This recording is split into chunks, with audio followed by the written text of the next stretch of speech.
to the Redcaps Podcast, a podcast where we dip our caps into the blood of our listeners and we ramble on about old school games.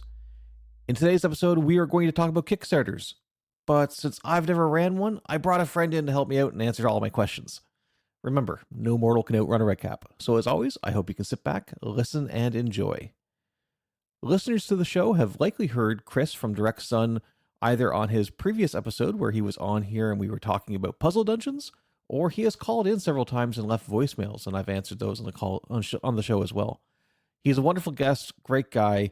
I had a blast having this chat with him, and I think you'll have a blast listening to it. So buckle it up, and I will hand it off to past me and past Chris as we talk about Kickstarters. Take it away. Ladies and gentlemen, I am joined by Direct Sun. He's returning to the podcast. He didn't get scared away. Direct Sun, how are you doing today? Hey, doing all right. Thanks for having me, Kevin. That's great.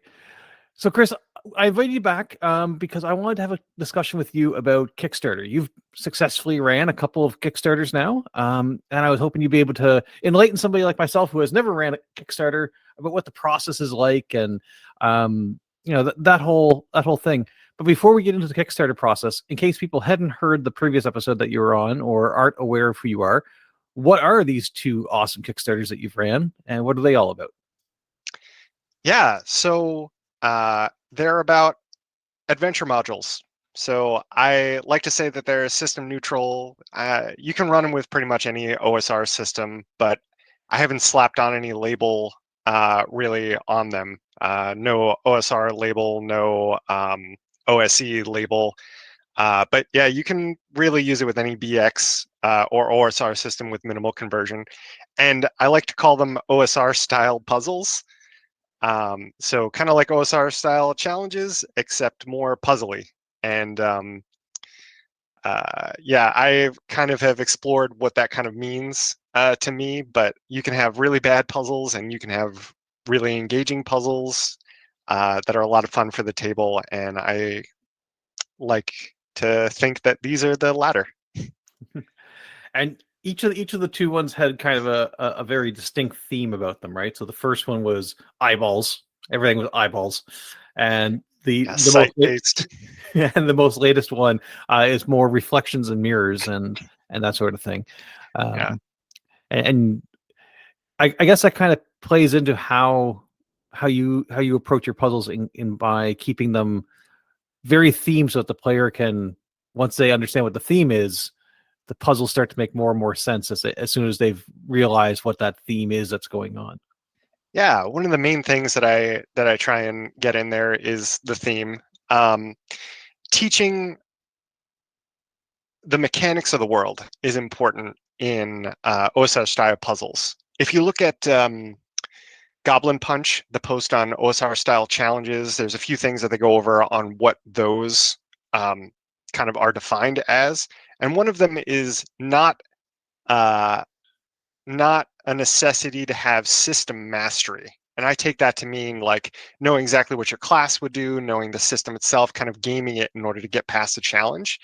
And while OSR style puzzles don't rely on system mastery, they rely on game mechanics mastery, world mastery of what you're learning and going through. So ideally you incrementally up the ante for the player and say the world kind of works a little bit like this, and as they explore a little bit more they learn more and they say, oh, I wonder if this will work, which encourages that interactivity, that experimentation, and eventually what we're going for is that aha moment, that eureka feeling at the table that you get when you solve a puzzle and you are the master of the mechanics. You know how this works, and then it's really fun to sometimes subvert those expectations and say, you thought you knew how this worked, but let's turn your world on your head. So that's always really fun at the table when you get that feeling.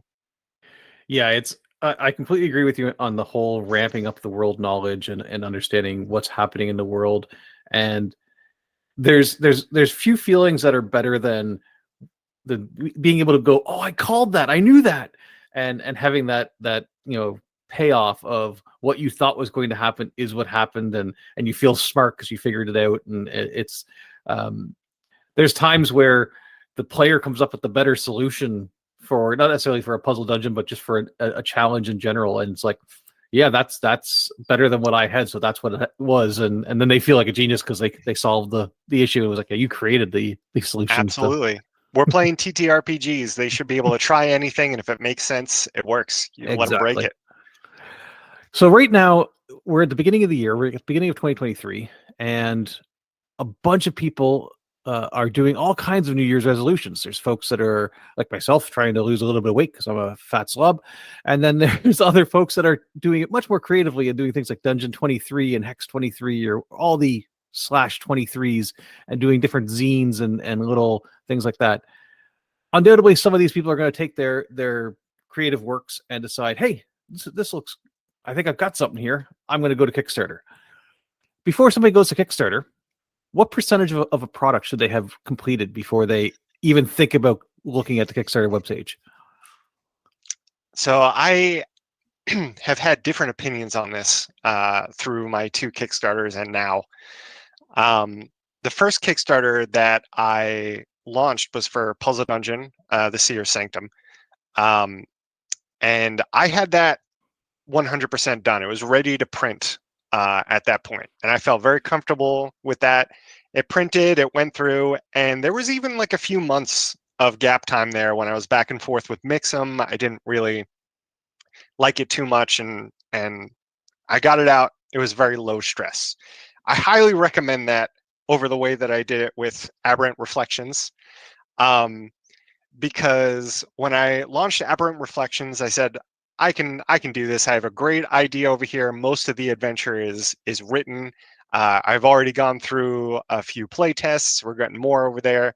We have a lot of this under my belt. We're going to add on a bunch of other stuff like contributors that we're going to coordinate with. That's going to make it go a whole lot faster. And it just kind of blew my estimates out of the water, everything that came up. So I would recommend that you have it 100% done, but realistically, that's not always the case that you can have. You don't have that upfront cash to kind of fund it. Maybe you're not in the position where you want to put in your own money. You're nervous that you're not going to reach those funding goals, so you can't do that.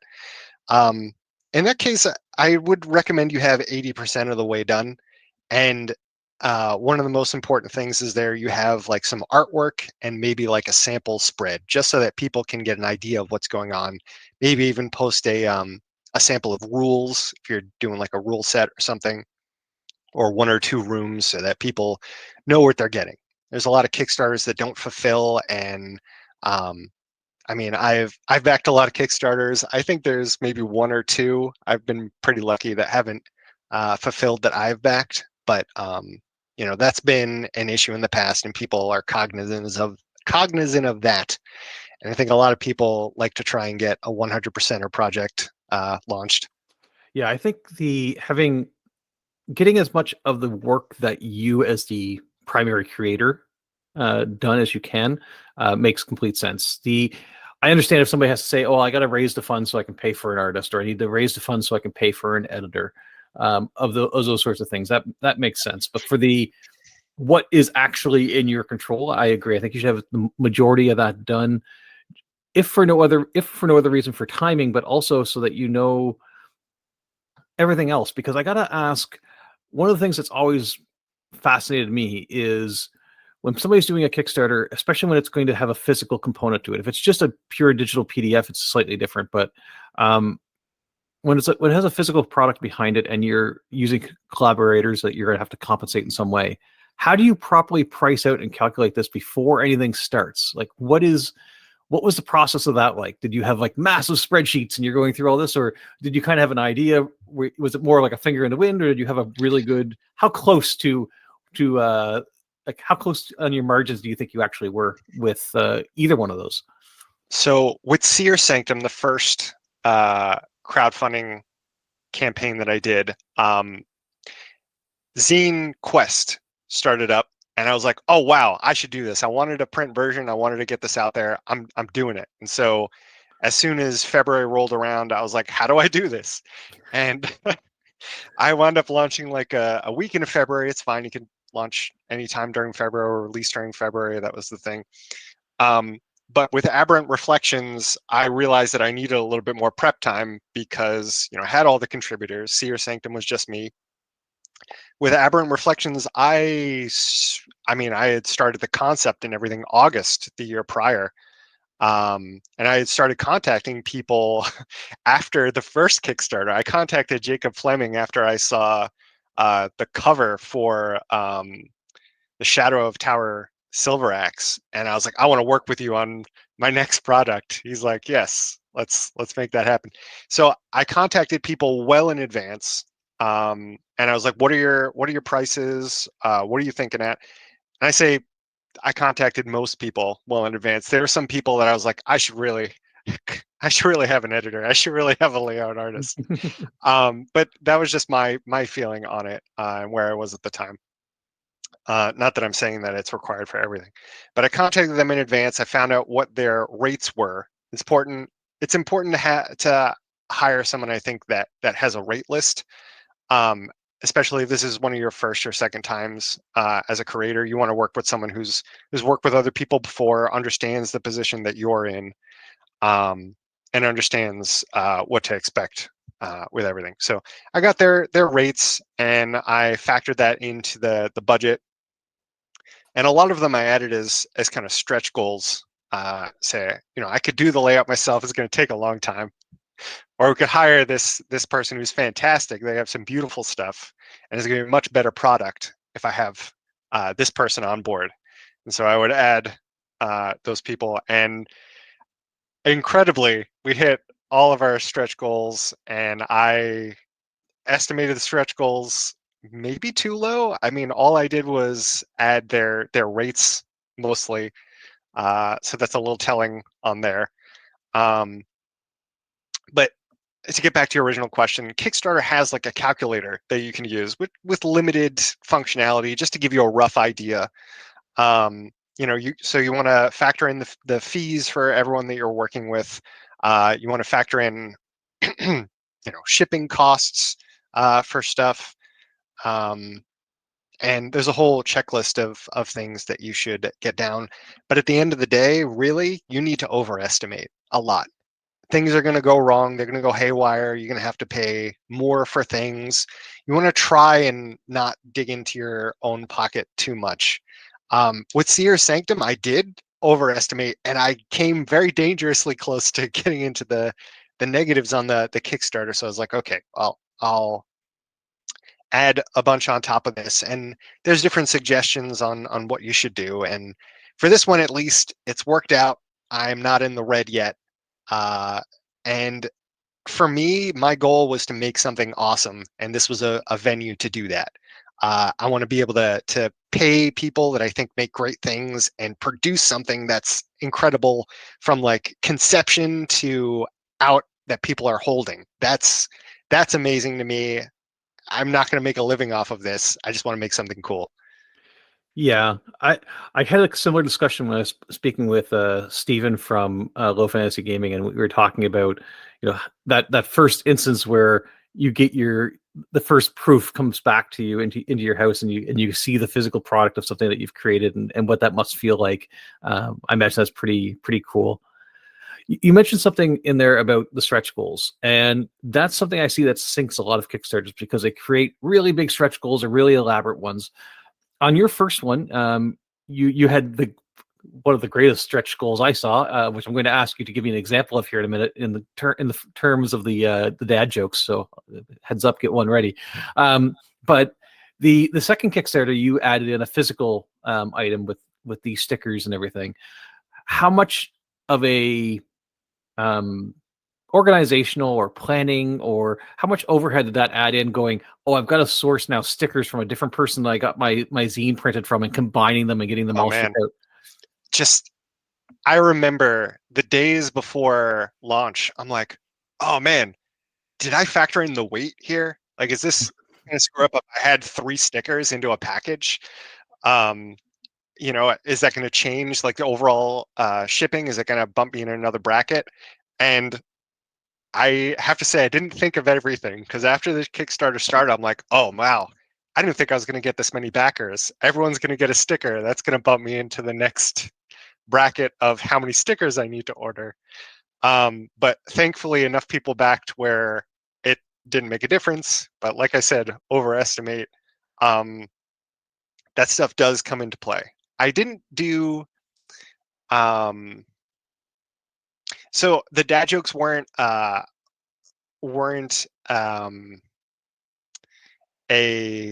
stretch goal, although that's a nice idea. I did something with the community copies so that folks could buy like a bundle of joy, I called it, or back at a higher tier, and they could throw in some community copies in the pot that people could grab for free. There are still some available. Aberrant Reflections and Seer Sanctum are available on drive-through and also Itch. And Itch allows you to give away a certain amount for free, so you can still grab those on there if you'd like. And they're for students and those in financial difficulties. No questions asked. You can go pick one up.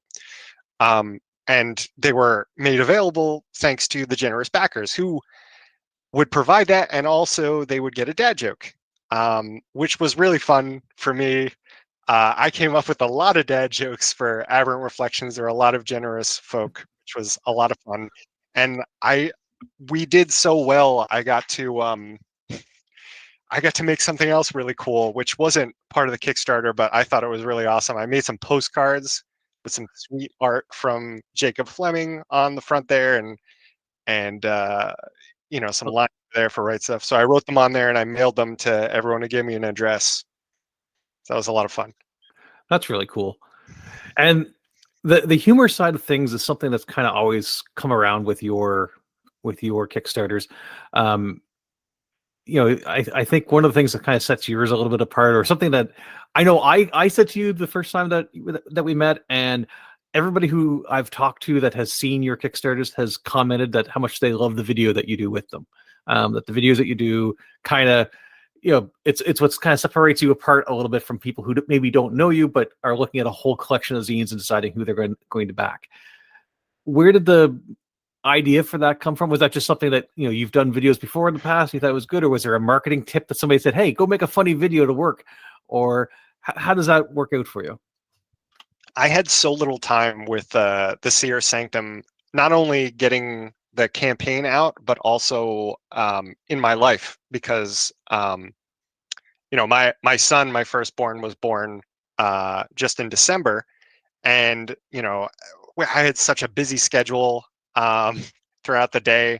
I was still getting used to everything, and I was like, I'm never gonna have time to make a video. I'm just gonna whip out my phone and I'm gonna talk about this thing while I'm doing everything else. So you see me there doing laundry, you see me outside playing with the dog, and that worked. I had bits of fragments of video here and there that when I was able to record, and then I was able to stitch them together, remove the parts where I'm repeating myself, and luckily it showed enough of the product, why I was excited about it, and enough of my life, and a little bit of my son, and a little bit about me, and I think that helped. It was I like funny stuff, so Yeah, humor is an awesome, powerful tool to get people on your side a little bit with things. When I mentioned Steven earlier, when I was speaking with him about his Kickstarters for low fantasy gaming and stuff, he was saying that he was shocked at how many people purchased the product or backed the Kickstarter, I should say, simply by having seen it on Kickstarter, not having heard of it from him, or no marketing, just like the natural people browsing through Kickstarter, finding the project and backing it. For him, he said it was a vast majority, was how he described it. Did you have a similar reaction to that, or was there a lot more marketing through Zine Quests and stuff that you found a bigger audience that way? Like, how do you feel that you got the majority of the backers coming in? So Kickstarter inflates their referral numbers a little bit. But having said that, yes, a lot does come from the discoverability of Kickstarter, and that's what your That's what you're getting when you go with them as a crowdfunding platform. This was the first time that Zine Month happened, the beginning of 2022, because Kickstarter had moved Zine Quest, their official, zine event, over to August. But even in the past, they really don't do a lot of community promotion. It's just the community itself, the Discord, everyone banding together, putting, promoting other people's projects at the bottom of theirs, highlighting stuff that they like.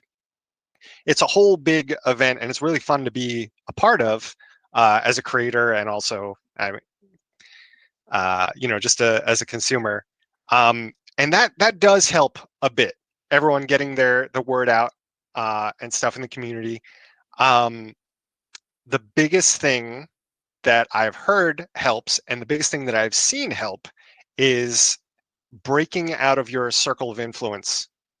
Because you can talk with the same people that you always do, but I mean, you're only going to talk to a limited number.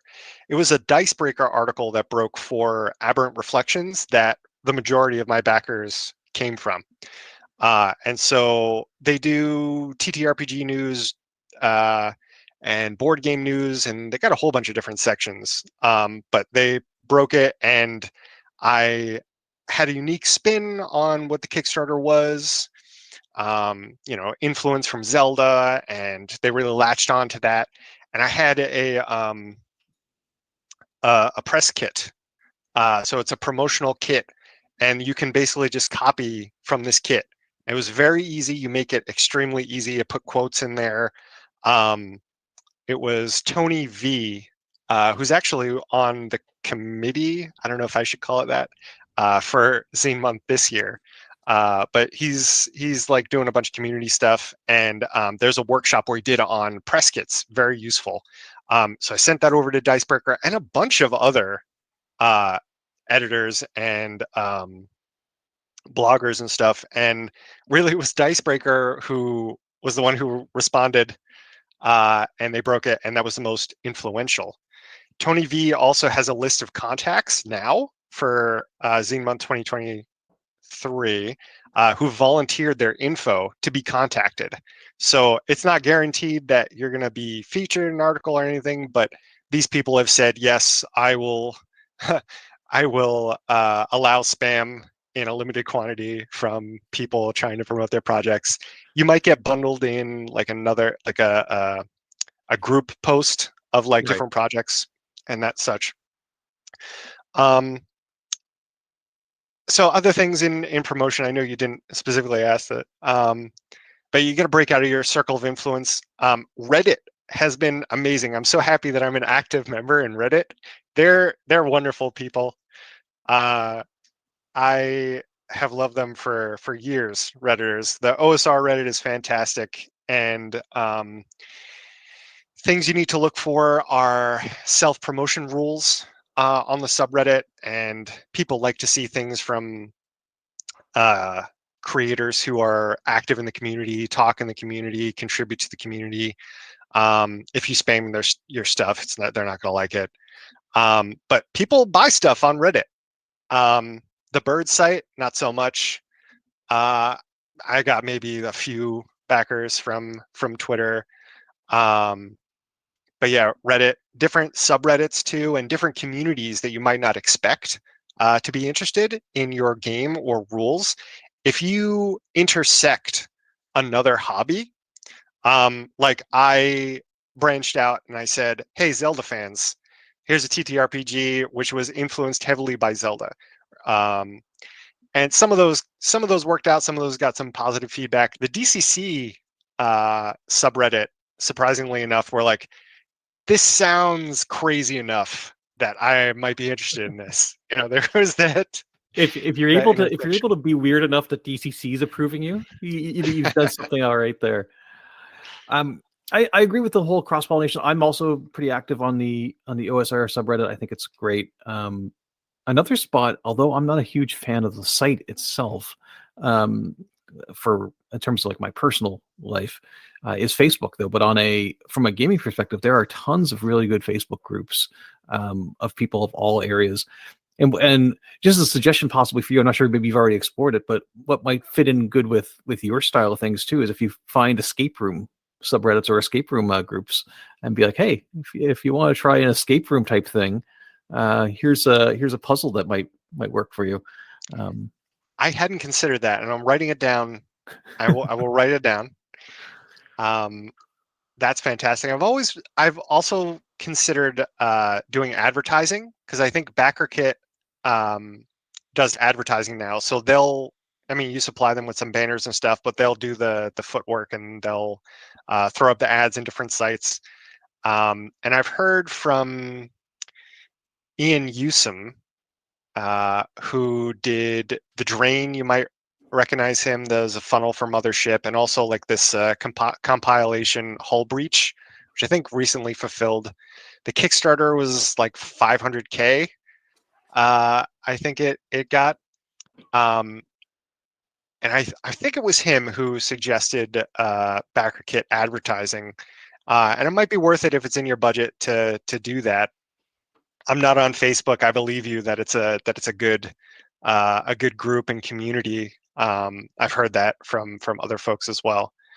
Also, something, I'll send you the link to it too. Ian Newsom also did a workshop with Tony on crowdfunding basics, which is a very good video. And he goes through his process about his like launch day and what his preparation looked like. So it's very useful. I also. All right, so we've looked at it. And we said, okay, you've got your product completed or close to completed. You've sat down and worked out the numbers. You've crunched the numbers. You've budgeted out. You figured out what stretch goals you're going to do, and you've done a bit of marketing and launched the Kickstarter. And it's a resounding success. You get funded, and now comes the reality of, okay, now I have to fulfill this thing. For somebody like yourself here on the last one, where you've got physical products and things are coming in, did you hire out to a company and send all the stuff to them and then have them mail it out, or did everything come to your home and your wife was like, "Why are all these boxes in my house?" Like, how did that work out for you? Seer Sanctum, I had everything shipped to me, and I put in the time. I didn't get too many backers though. I think it was 200 maybe for physical. It might have even been less than that. I feel like it was less. It was probably like 100 physical backers. So it wasn't too bad for me to go on, fill everything out on Pirate Ship, and slap everything together, grab the supplies, and move it through, carrying big old boxes to my post office and dropping them off. And that was fine. For Aberrant Reflections, I was like, at the last minute, really, I was like, I probably am not capable of doing this one on my own. I think there's going to be a lot more backers, because from the beginning too, you get people who follow the project before launch. That's very important. And you can get those from any source, but Kickstarter, by the way, counts them as coming from them. That big button at the beginning, it's nice to have that at the beginning, because you get a lot of backers from that. The ones who originally followed, they're the most interested. So I was getting a lot more there. I was like, wow, okay. So last time it was maybe 30% of those backers who backed it, and it was a much smaller number. Now we'll look and say, okay, well, I probably need some help on this. So again, from the Discord, the Zemo Discord, I reached out to Floating Chair Club, because they had said that they were available to do fulfillment. They have a great site, by the way. They sell zines and tchotchkes and all kinds of stuff on their site. And they were more than happy to talk through like some contracts with me. They took a look at the site and they're like, yeah, I think the shipping numbers should work out, and we worked out what made sense. So yeah, I'll be shipping some stuff directly from Mixam once I get the proofs back and they're looking good.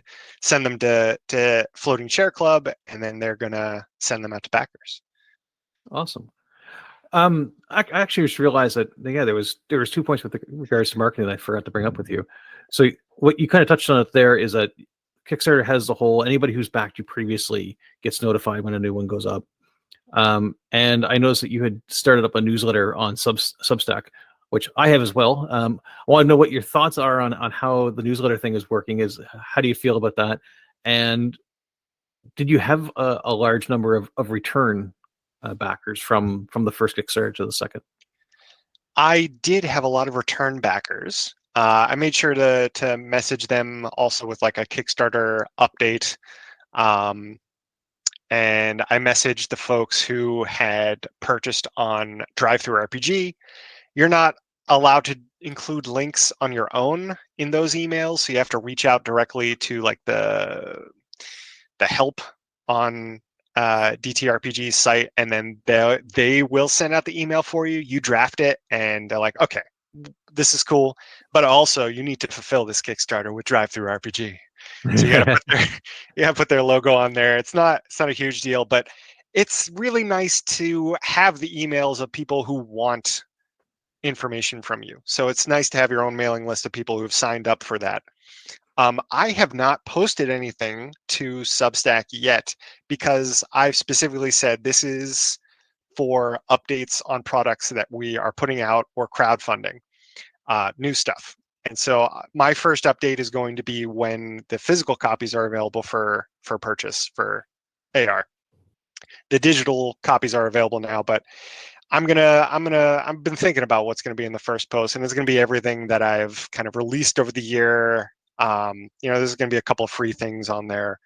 But yeah, it's going to say you can get the physical copy now, and a bunch of people I think are waiting for that. And when I crowdfund again, which may not be on Kickstarter, I'm not sure. I'll make that announcement there, and we'll see how it goes. I'm very interested in BackerKit and see how they do, because they've released a beta for crowdfunding now, and they're gonna go live soon, I think. I don't know when, but they have a bunch of Kickstarter users already. They have that user base. You don't need to sign up, which is the biggest blocker for crowdfunders, in my opinion, is that extra 10 minutes to sign up for an account. They have them. You have an account. You sign into BackerKit because it's a commonly used service that Kickstarter does not provide, which is very interesting to me. If they have the promotion aspect next, they'll be a very good competitor, I think.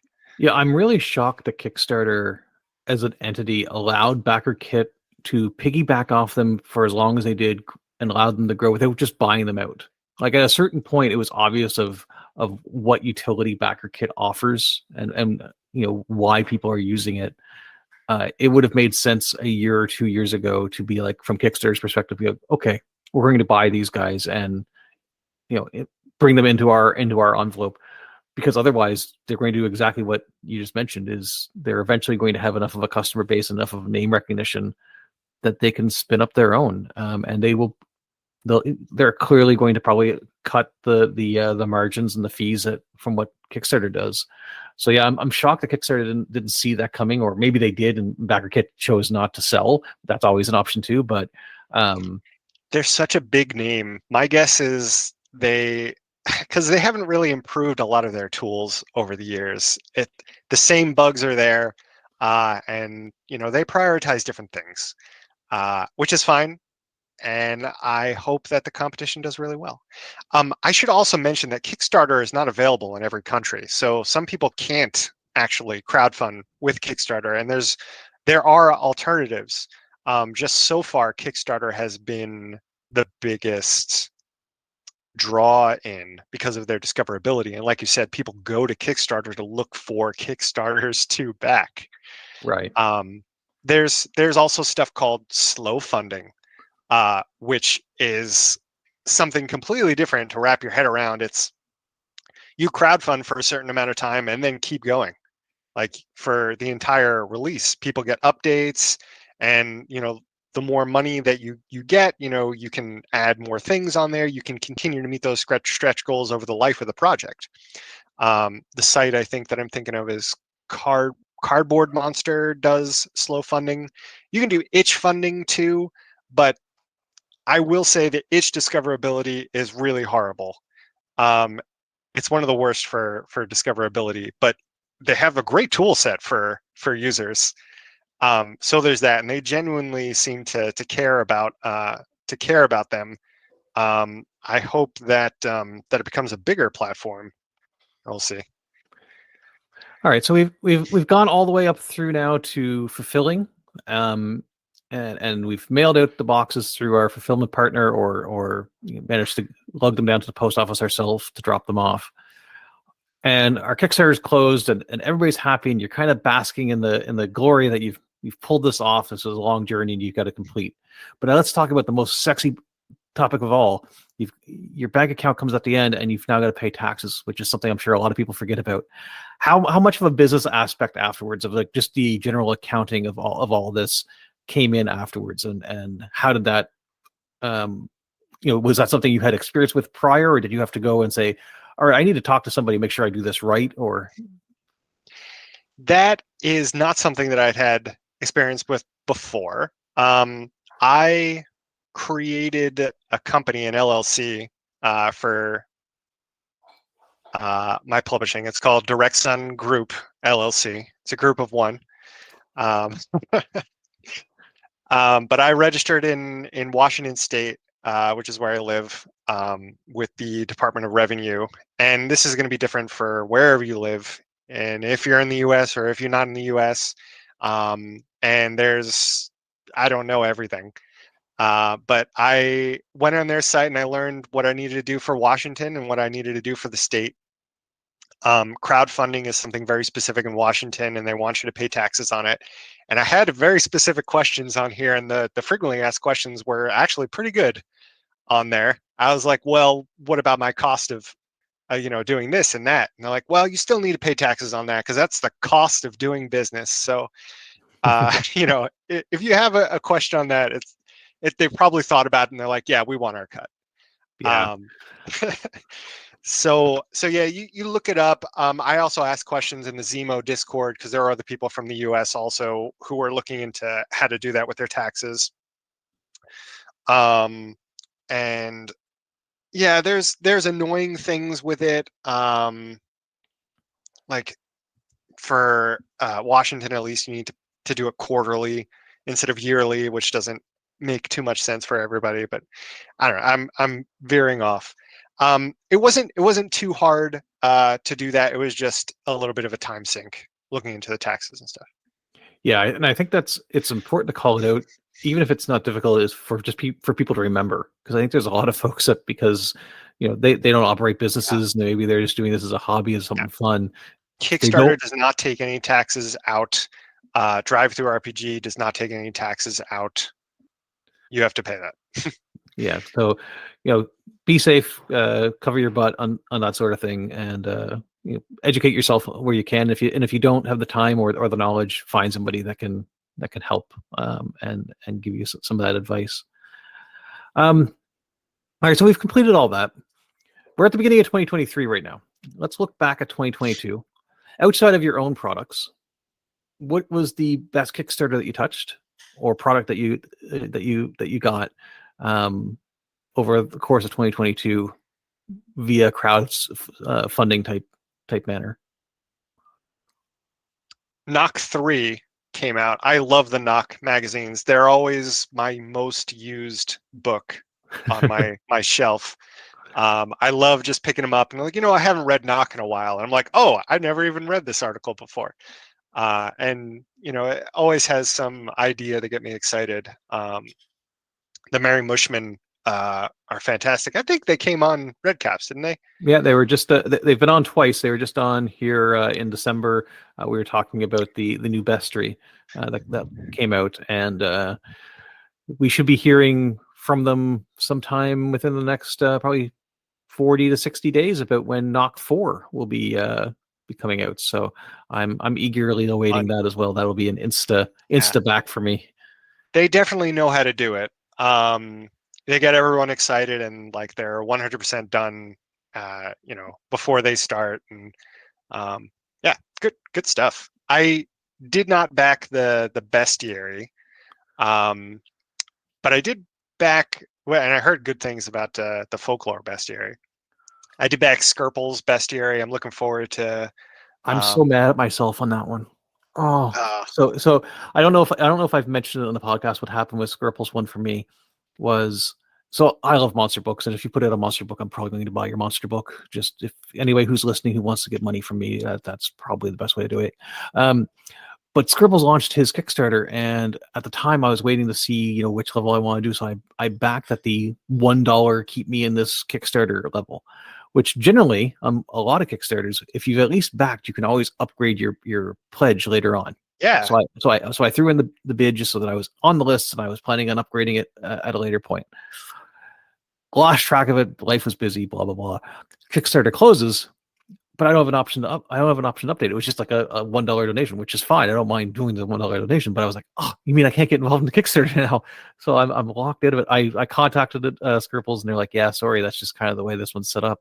No way, really? Yeah. So I think I just got an email about pre-orders. I don't know. It may not have been pre-orders, but it was definitely the backer kit closing. Shoot. But yes, I will be, as soon as that becomes available as a retail option, I will be purchasing that one because it looks amazing. It's going to be a massive tome. So I can't wait to see that. Yeah. Looking forward to that. Let's see, Gig Economy, I also backed as part of Zemo. Very fun, wonderful art, a bunch of retainers and stuff for you to use. Let's see, You're Not a Wizard, not being in parentheses. That's just a really fun concept to me. You're going to fake it in forever because you're never going to make it, but you have to get through Hogwarts basically without any magical abilities. That's just a really fun concept. And I absolutely love the art from there. And I don't have the artist off the top of my head. Who else? I think those were the biggest ones that I was really excited. I'm looking on my shelf here to see if any of them are poking out. Yeah. The when you move from first Kickstarter to second Kickstarter, what do you think was the biggest lesson you learned in between there? And then before you do your third crowdfunding, whether it's Kickstarter or backer kit or whomever else you may use, what's your biggest lesson going from the second to the third? Because I'm assuming there's going to be a third. Yeah, there'll probably be a third. I'm not doing anything for Zine Month this year because probably the biggest lesson, two to three, is that I want basically 100% before I launch the campaign. From 1 to 2, I'd say getting in early was probably the biggest lesson. Contacting the people that I wanted to work with. And doing the advertising, the promotion for things, the where to promote, who to contact, and the press kit. The press kit was a huge boon in terms of having somewhere to point people and saying this is it, and just making it as easy for people who are promoting it to go and look and be like, oh, this thing, this is everything that I need to tell my users for. So we said it earlier that your puzzles, your dungeons, your products are generally all themed. They're very thematic. We know what the theme of the first two were because they're out and people have access to them. Are you able to drop a hint on what the theme might be for product number 3 whenever that may happen?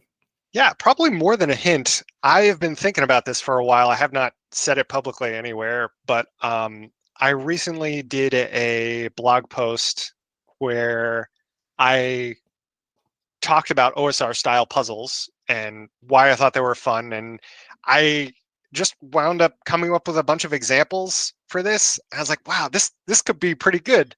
But it needs to be play tested. It needs to be banged out a lot. It's still in the conceptual stages now, but sound, I'm kind of digging that now.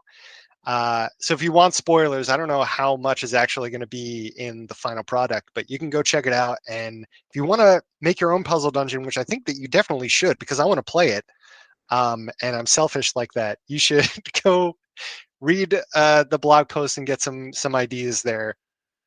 Yeah, I think that would be neat. A sound kind of based dungeon. I had some ideas where you could have this like big lanky bell that is available that maybe they could carry around because the tone of the bell incapacitates like a certain ooze, which starts like flipping out. And I was wondering how you could drop hints that is the way you do it. There's like purple flecks everywhere, and there's this solidified ooze that they leave around, which kind of dries up, which is also reactive to sound. So you throw that in there a little bit more. And I thought it would be neat to have a flying goat screecher thing that screeches around, which could also be another way to kind of get around the challenges. So, you drop in different things for your players to interact with, lots of them, and lots of hints on what the theme is, and lots of opportunities for them to want to get past certain challenges. Like maybe that big old wall of goop amber is blocking a treasure room. Now, like, how do we get in there? You can't bang through this. It takes too long to get with the chisel or hammer or anything. This magical Right tuning frequency, fork. though. Yes, Yeah. the right frequency. We're good.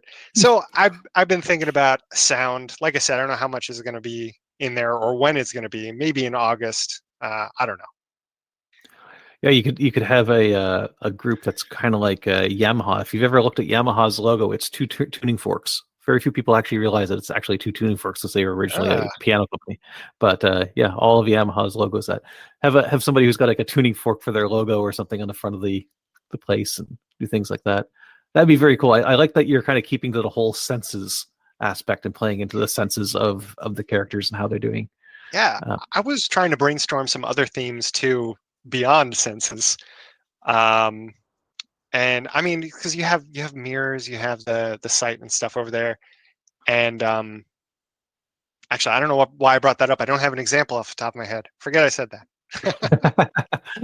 All right, so we know kind of what maybe you're planning on doing for 2023. Is there? We talked about what projects and products that came from 2022 that you like. Is there anything that's coming up in 2023? I mean, I think we both agree on Knock, but is there anything else that you know of coming up that you're like, people get excited about this and get ready for, or is it just Zine Month in general that's coming up? I think I'm most excited for Zine Month coming up. This is the first time that I'm not going to be, a creator in there. So, I mean, it's always just fun looking at the promotion, the getting involved in the community and seeing and like congratulating people as they go on through. So, I don't think there's any one thing in particular that I'm excited, which is gonna like start crowdfunding or launch yet. But yeah, zinemonth.com I know is a great place to go check those out that are coming up. I don't think they've started putting any of those on there yet, but should be soon. And then the 1st of February, baby, that's when my wallet cries. Before we started the recording, we were talking. You had mentioned that you had some stuff about Kickstarter that you wanted to chat about. I don't know if I've hit all the points that you're talking about, but was there anything else about Kickstarter and things that people should know as they're starting up one that you wanted to throw in that maybe I didn't think of and touch on? I think we covered a lot of them. Something very specific, which I thought I should mention because it's come up not only from me, but another creator that I saw in their update, which is print versions of PDF versus digital versions of PDFs. Luckily, this wasn't a problem for me. Like I didn't get back like a proof, which is this, and hopefully it works out fine. But I mean, I had to learn a little bit about RGB versus CMYK. So RGB is the color scheme that makes up what you can see on your digital screen. It's a lot brighter because there's a light source that you're staring at. And on the paper, you just can't get those colors. You can kind of tweak it, and maybe with some more expensive inks, you can get a little bit brighter there. But since AR was the first product that I've released that has color that needs to be a certain color, there was a little bit of color in Seer Sanctum, but this color kind of features a little bit more prominently, specifically purple in this. which denotes what's in the aberrant universe, the parallel dimension. But I had to look at that, and I had to pick a color which I was happy with, looking at Mixam's website and stuff. So it's something to keep in mind, especially for Zine Month, since a lot of people do release the physical copies, is make sure all your files are in CMYK or RGB, your publishing files for Affinity, your digital files, they come from Photoshop or your photo editing stuff. Being a project manager, estimate some time in for that. Because I was working just on my own for Seer Sanctum. And for AR, I had, let's see, cartographer, layout artist, 4 illustrators. I was only supposed to be 1, but wound up having 4 on the project. So that's 6 so far. Editor, Sam Sorensen, fantastic. So that's 7. And then if you count fulfillment, that's 8 contributors. Wrangling between each of them, there's a lot of overhead is the thing, because if I'm just messing around on my own, I could make small changes here and there. But really what I needed to do was compile a list of changes in a document to try and make things as easy as possible and say, here's a list of changes. Like, okay, here's the edits. Go look at them again. Talking with people really helps, and it's important that you get on a video chat or you get on the phone call with them. That was very important, and I still think communication is key with that as well. So a lot of time invested in that. So factor that in. You're not only going to take on the role of creative direction, maybe writer, but also project manager. And it's all on you. You own the project. You're the one who cares about it the most, really. It's your baby. Yeah, exactly. Nobody else is going to care about it anywhere close to how much you do. So make sure you're keeping on top of it. You did mention one thing that I think is probably a good thing to point out to folks that maybe don't know, or they're just looking at it, is the tools that you're using. A lot of people default to Adobe products, but if that can bump people out of their own price ranges at times. Adobe, there is a monthly subscription, so you could just sign up for it during the time that you needed to use it. But you mentioned Affinity. I highly recommend their products for what most people need. The Affinity products will do everything fantastically. And there's also open source free software that'll do a lot of this as well. It's just maybe not as easy to find tutorials on as much as you would find maybe Affinity and Adobe products. But yeah, make sure that your tools aren't slowing you down, and don't spend a bunch of time jumping between tools because you heard that this other tool is great. I think just getting stuff done is probably the most important. Affinity is cheaper. I like their model, and I like Affinity Publisher better than Adobe InDesign. So don't do anything because other people told you to do it, but go get Affinity. Yeah. Don't do things because people tell you, but we both tell you to get Affinity, so you should listen to us. All right, I would like one of those dad jokes, please. Give me your best dad joke for the day. All right. Okay, so I don't always tell dad jokes, but when I do, he laughs. Nice. All right, so I know you've listened to the podcast before. I'm assuming you prep something for the question that you know has to be coming, and that is, what have I not asked you, or what has other people not asked you at the end of an interview that you're like, man, I really wanted to talk about this and nobody ever gave me the opportunity? Chris, what did I not ask you that I should have asked? I did prep for this question. I'm a big fan of your podcast, and I am a little surprised. And no one asked me why the name of the company is Direct Sun and why my username has been Direct Sun. Ooh. So ask me. One second, I gotta think if I can come up with a thought on why. Now you do spell it S-U-N, so it's not due to your son. So Direct Sun. I'm drawing a blank. Okay, Direct Sun. Why do you call yourself Direct Sun? So back in the dark ages, when I had first gotten online via America Tools, America Online, you needed to come up with a username, and that was the most grueling and intensive process. I was there with my dad, and he's like, "All right, well, how about this? Well, that's taken this." And so I would make a lot of movies with my dad. Um, I would direct, write, and star in these movies. And my dad is a shutterbug, and he loves film and stuff. So I would wrangle in all my cousins and friends and stuff. We'd make some movies, and bless his soul, he took all my directions and he put up with me, and we came out with some great stuff that we still watch to this day.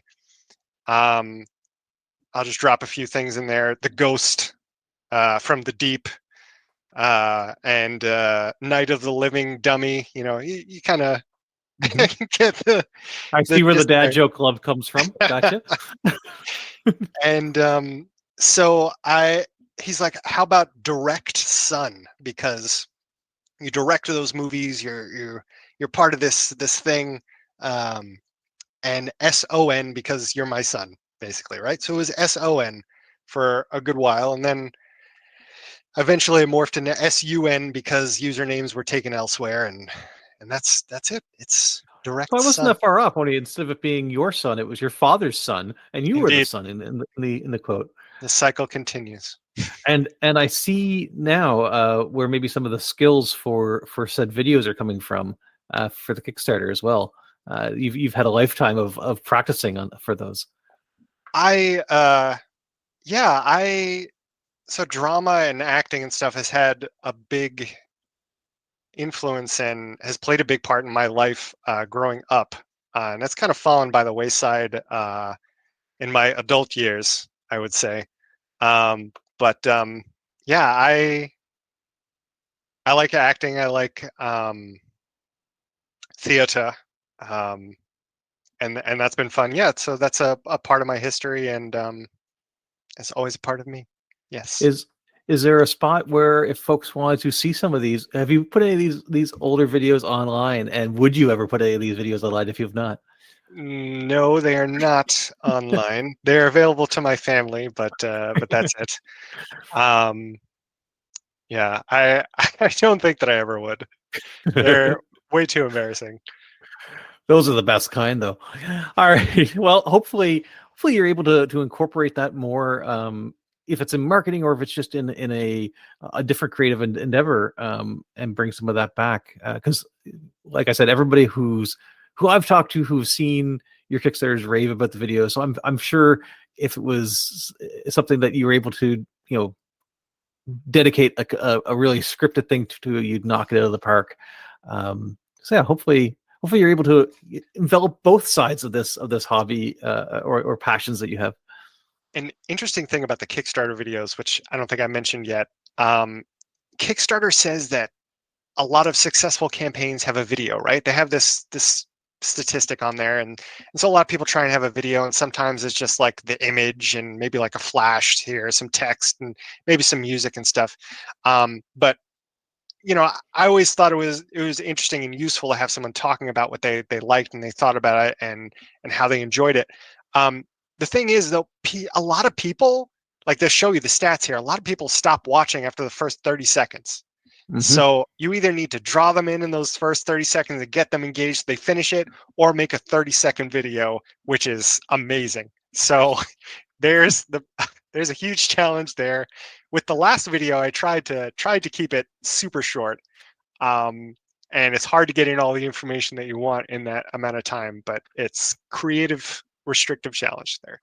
I during December, whenever I kind of had a little bit of a break, so I had all the podcasts kind of recorded and they were being time released throughout December, so I can kind of take a break and sit back. I tried making a YouTube short, so 60 seconds, double the length of what you were just talking about, and trying to get. I went through using OSE and created a magical sword, a sentient sword. Trying to get all the rules for how to create a sentient sword and actually do it and display it in 60 seconds. I was like, this should be no problem.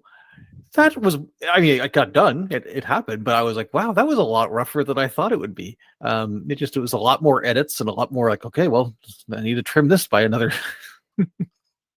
little bit. Yeah, having a very tight constraint really kind of focuses on what you're doing, and maybe that's a good thing for everything. Like maybe have a constraint on page count and stuff like that when you're writing something as well.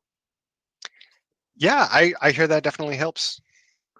But all right, sir. Well, thank you very much for coming on.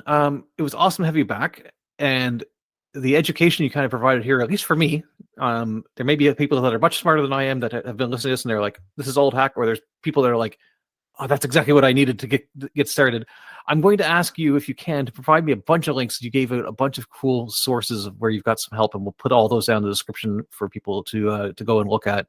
You And got it. if anybody's interested, like we said, February is the start of Zine Quest. Before, if somebody was going to jump in, or not Zine Quest, Zine Month, I keep calling it Zine Quest because it's just the name that's in my head.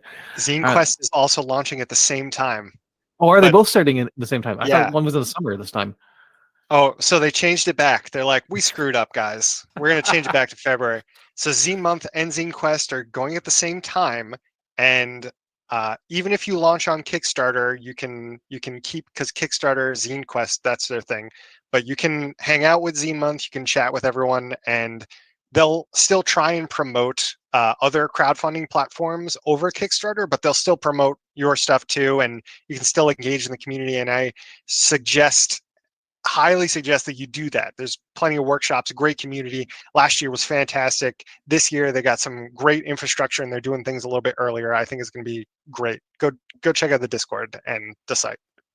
Awesome. And if everybody wants to find you, where do they go to find Direct Sun and all the things that you're doing and updates for the future? Yeah, so you can grab some stuff at directsungames.com. You check out the blog at blog.directsungames.com.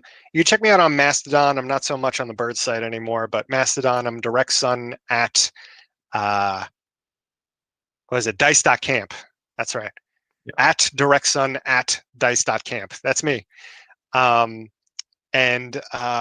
Let's see. I mean, you can get Aberrant Reflections right now, the digital version, at aberrantreflections.com, and Seer Sanctum at seersanctum.com. They're also available on DriveThruRPG if you are not good spelling things the way that I say that they should be spelled.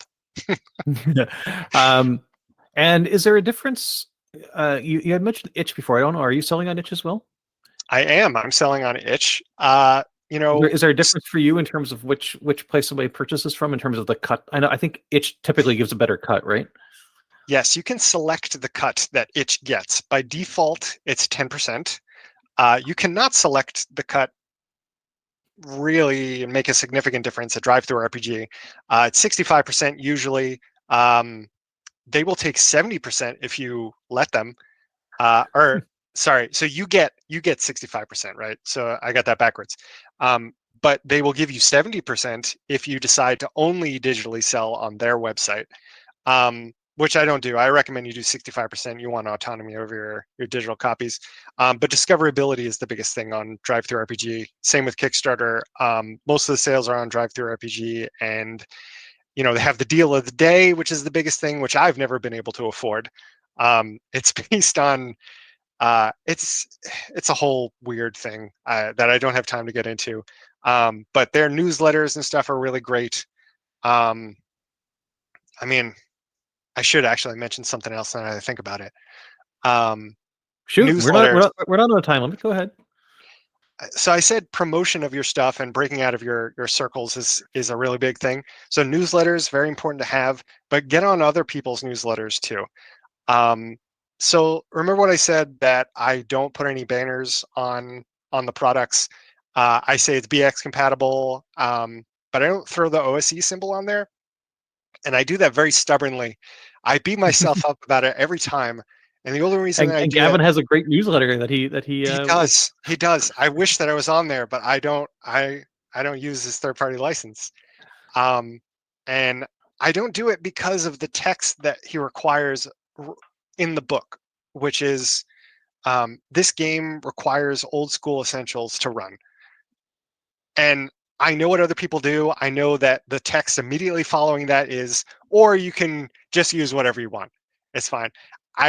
I have it in my head that I shouldn't have to put in that one line, and it's really come back to bite me, because if I stuck the OSE label on there, I feel like I would reach a much bigger audience and people would be able to see that and know that it's there. So I don't know. I'll continue to kick myself in the butt for a little while. The other person you should I know he gets swarmed with people sending him stuff, but of course Ben over at Questing Beast, if you can get onto his newsletter, that has a massive reach as well. But I'm sure he is just utterly buried, especially this time of year, with people trying to get his attention. So Ben's channel, Questing Beast, is how I came about the OSR. I had a fantastic influence with him, and he's actually the reason why I decided to make the Seer Sanctum publicly available and publish it. I was like, I could do this. I want to get on this channel. I still have that goal. I mean, I've met a mini goal there. He did feature the Seer Sanctum in like a group zine video, but it did not get a solo video. I'm hoping with AR it gets Aberrant Reflections, it gets a solo video. I'm both fingers crossed here. Well, I'm hoping for that too. That would be pretty cool. I'd like to see that. I watch all of Ben's videos as well. He has cost me more money than I would care to admit. But yes, thank you for coming on, Chris. I will include as many links as we can down below, and folks, definitely pick up both products if you can pick them up from Itch, just because it's a better cup. But if you have a hard time finding them, Drive Through RPG has great discoverability, so definitely go there as well. Yeah, Chris, thanks for coming on. Hopefully we can have you back again soon once we know a little bit more about what the next product is going to be, and we'll go from there. It has been so much fun being on the Redcaps podcast, Kevin. Thank you so much for having me. It is always a pleasure. Thank you very much. All right, I'm going to send this to Future Me for some editing, and we'll go from there. Thank you, Chris, for coming onto the episode. It was a lot of fun chatting with you, and I hope all the listeners are coming away from this episode with some more information about how to run a Kickstarter and a sense of, I can do that. That was what I was really hoping, was that I could put out some of this information for people who have never done it before and give them a little bit of confidence that it can be done and arm them with a whole bunch of information. So if you look down in the description of the podcast, there should be oodles and oodles of links. Chris was a fantastic guest in that both we had this awesome conversation, but then he also provided me with a ton of links to help all of you out through your Kickstarter journey. And I hope you go on that journey and ping me when you do, and I will back your Kickstarter. All right. That's going to wrap up this episode of the Redcaps Podcast. I hope you enjoyed, you learned something, and that you were eager to come back for more. www.theredcaps.net has all the links to all the ways to contact me, and I'd love to hear from you. Thank you very so much for listening, and remember, never let your caps dry out. Stay safe, have fun. We'll talk again soon.